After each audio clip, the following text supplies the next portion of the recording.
y'all, the oysters in South Louisiana are getting absolutely delicious right now, and I got a new Blackstone grill.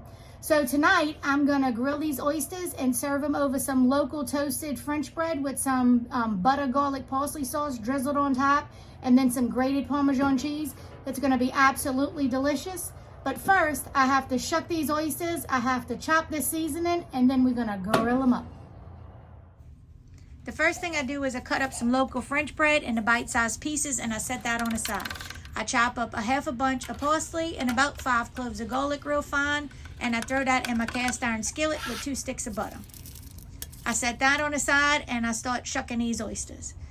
We use there's a knife specifically made for shucking oysters, an oyster knife. It's not sharp, but they're tapered. So you got to find a little hole that lets you in there, and you twist, and the oyster pops. Boom, there you go. Clean your knife off so you don't get all that gook on a good oyster. And you just kind of work it around and get up in there.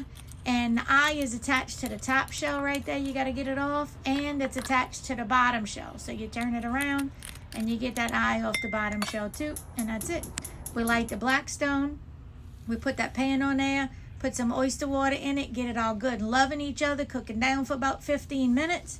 Then we drizzle this with some olive oil, good and hot. Put our bread on. I only did about 6 because I didn't want to burn anything, and I know it goes pretty fast. Drizzle some of that butter, parsley, garlic sauce on. Put my oysters on the other side. Put some of that sauce on top of them. I like my oysters almost raw, so I didn't cook them long.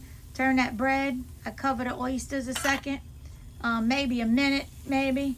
Drizzle some more of that sauce on the bread. I think I turned them once. I put the bread on a serving platter. I topped it with the oysters, and I drizzled it with some more of that sauce. And then I topped the whole thing with some fresh Parmesan cheese. That's it. C'est bon.